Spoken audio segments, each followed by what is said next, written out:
Sponsored by the Big 98, Nashville's #1 for new country and the home of the Bobby Bones Show. The Rock and Review is catching up with a world-class heavy metal bassist who is actually in the Heavy Metal Hall of Fame, Rudy Sarzo. Thanks for coming on the Rock and Review. Eric, such a pleasure. You know what? I was just inducted into my college, Miami-Dade College Hall of Fame. Yeah. Really? Yeah. Another Hall of Fame. Once you get to be my age, is the Hall of Fames, and then the next one is the retirement home. You know? You can't retire. You know, it's so great to have you on the show, Rudy. You know, you and I always see each other at the different music shows, and so many people, so many viewers know you from being with Quiet Riot, with Ozzy Osbourne, with Randy Rhoads, with Blue Oyster Cult, with the Guess Who. Whitesnake. It's like Whitesnake. The list goes on and on. I was blonde then, so you know people might not connect me and that guy that was blonde, you know, during that Whitesnake era. You know, I was going through your list of bands and songs, and it looked to me like every time one of these bands needs a hit song, they pull you in on bass. I think it's the other way around. Every time I need to be in a hit song band, I call him up and say, hey, I'm available. Yeah, I mean, you're so iconic, Rudy, you know, and I wanted to bring up too, you know, your book that came out a few years ago, Off the Rails, which was, you know, #1 on Kindle for a while. And we were talking, it's still available to where, you know, it sort of goes over your time playing with Ozzy and also with your friend Randy Rhoads. Yeah, which is the reason why I wrote it. I wrote it to at a time where there was a lot of conspiracy theories and information about regarding Randy's death, you know, with the plane crash. So that's the reason. That was my motivation for writing it. I mean, I took about 1.5 years from my life, which meant that, you know, when I was on the road, I would be writing. I had to get 1 page out every day, write 1 page, which was the best advice I got from friends of mine who are authors. And yeah, it's a lot of sacrifice to write a book, but it was the least I could do for my friend and bandmate Randy Rhoads, you know, to thank him for, you know, being the one who who told Ozzy and Sharon about me and say, this is the guy that you need in the band because of many, many reasons, you know, and also for saving our lives, you know, to diverting the plane from hitting the bus head on, because it did hit the bus. It did hit the bus. I mean, all the information is in the book. Yeah. The book is available on Kindle. You can download a Kindle, or you can order from Amazon.com print. It's a print per order. So, I mean, that's the only place to actually get it. I mean, there's another website where you can get the autograph version from ChromaCast. There's a little. That's the copy I want. Yeah, and it's really autographed by me because the company, they also make my signature basses, acoustic basses. Yeah. A Sawtooth, and they happen to be about 15, 20 minutes from my house. So I do, when every time that they order a batch of books, I go there and I sign them. How amazing. And, you know, so you can get them signed through there. That's ChromaCast. Well, you know, I got to bring this up too, Rudy. It's like, what an amazing career. And I think you need to do a second book just about your career through all the amazing bands that you've been in, you know, in your lifetime, including playing with Yngwie Malmsteen, you know, just so many great things. A second book on that. But, you know, in your spare time, you're also known as an incredible 3D animator. Well, I've done animation for, like, you know, when I went on tour with Dio, I took care of some of the animation and the footage that we were using on the Jumbotron. Actually, what you're talking about, instead of me doing a second book, what I'm doing actually is a radio show, because to me it's very important to document in their own words the people who were responsible for creating the soundtrack of our life. Right.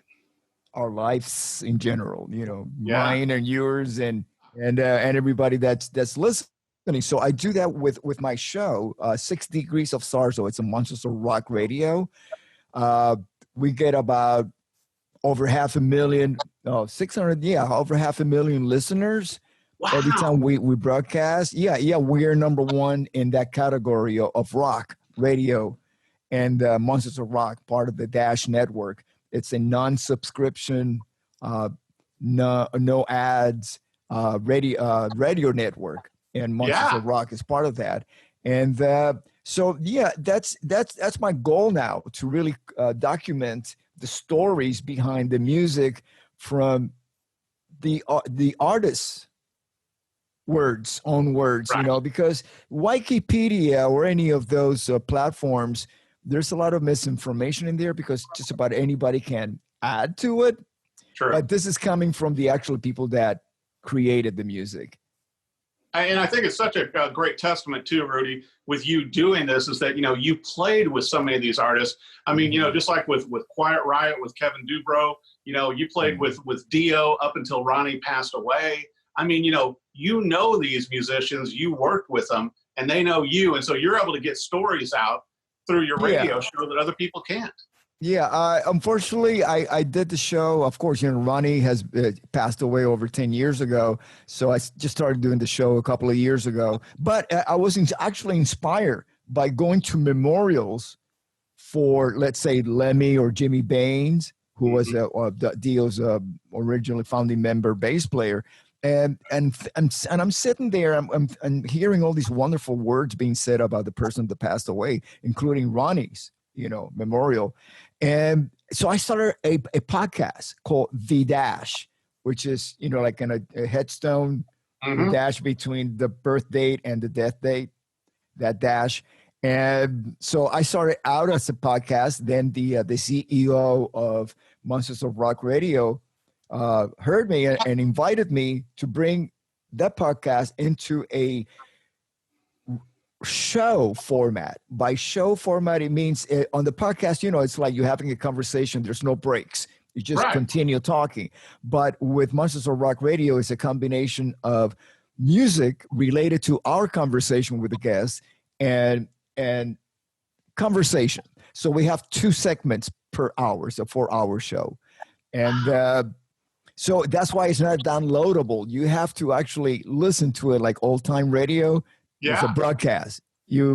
Because it's because of the publishing rights. It's not cost effective. It's impossible to actually include music and conversation for download. Right. It doesn't happen, you know, especially since it's a non-subscription, no ads network. You know, how incredible you're doing that, though. But I mean, coming, being born in Havana, Cuba, and then coming to the United States, to Florida, and your brother is a virtuoso musician also. Mm. Did you have any idea when you got into the music and became a bass player that you would be involved in so many great bands and do so many great things leading up to now with the 6 Degrees of Sarzo? Yes, I did. Was it all in the plan? Part of my evil genius master plan. No, it's like forget about it. First of all, when you're starting out, you have no idea of what it's like on the other side. And the other side, I mean, is like, I'm telling you, just for example, I went from sleeping on the floor, and I write about this in the book, sleeping on the floor, getting a phone call first from Sharon, and I turned it down because I was playing in a band called Angel at the time. The band Angel had lost the record deal, so we were not, I wasn't making any money. I was not on salary or anything. I was just kind of like, making demos with the guys. So I get the call from Sharon, but I was really happy with Angel, so I turned it down. And the next day, Ozzy called me up, and by then I thought about it. And Kevin Dubrow, who I was living in Kevin Dubrow's a spare bedroom, sleeping on the floor, he started yelling at me and said, what a stupid decision it was to turn it down. So by the next day, I was not expecting Ozzy to call me. He did call me because Randy kept saying, Rudy is the guy you're looking for. So once I got that second call, I said, yeah, I'll come down on audition. And then, the record, it was not on the radio, Blizzard of Ozz. So my audition was songs that I had never heard before, and I needed to learn them really quickly. And so Randy came over and showed me the parts, but I had to retain them. I had to remember them and deliver them, perform them. Once I did the audition later that afternoon, and I got the gig, and we were within 10 days we were doing our first show. So it was all very, very quickly. And again, right now, if you tell anybody, Blizzard of Ozz, which is mostly the material from that, and 2 songs from the up and coming Diary of a Madman that was still being mixed in the record. So it wasn't even released yet. So it was like it was cramming. I had to cram all of this information plus some Black Sabbath songs too. Yeah.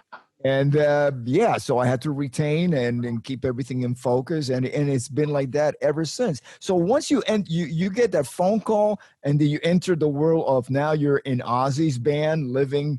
I started living with them up in Sharon's family's mansion up in the Hollywood Hills that was actually built by Howard Hughes for Jane Russell, one of his girlfriends, so it was a spectacular home in this beautiful landscape. And I went from sleeping on the floor to being in that lifestyle, but I never took it for granted. I had made peace with God right before I got that phone call. So, once I got the phone call, I knew where my blessings were coming from. So I never lost sight of that. Never. Yeah. I never have. Well, I tell you what, I want to make sure for our viewers that they know, the book is still out, Off the Rails, Rudy Sarzo. You've got the 6 Degrees of Sarzo. You're working on new music and everything else. Where's the best place they should go for your website, social media, and everything like that, Rudy? Oh, yeah, website, Twitter, Instagram, Facebook. Those are right now my main ones. And it's if you see my photo with my little dog, Baby Willow, that's me. That's me. Yeah. And I love seeing Willow's pictures on there too. Oh yeah, she's really she loves to pose because my wife takes the photo. So she's looking at my wife and she takes the photo. Yeah, she's a great model. She really is. Oh, just amazing. Well, congratulations on everything. Rudy Sarzo, thank you so much. And also congratulations on how well the show is doing and the book continues to do. You've got, 6 Degrees of Sarzo. Thanks for coming on the Rock Interview. Thank you so much, Eric. God bless you all. Bye-bye. Sponsored by the Big 98, Nashville's #1 for new country and the home of a Bobby Bones Show.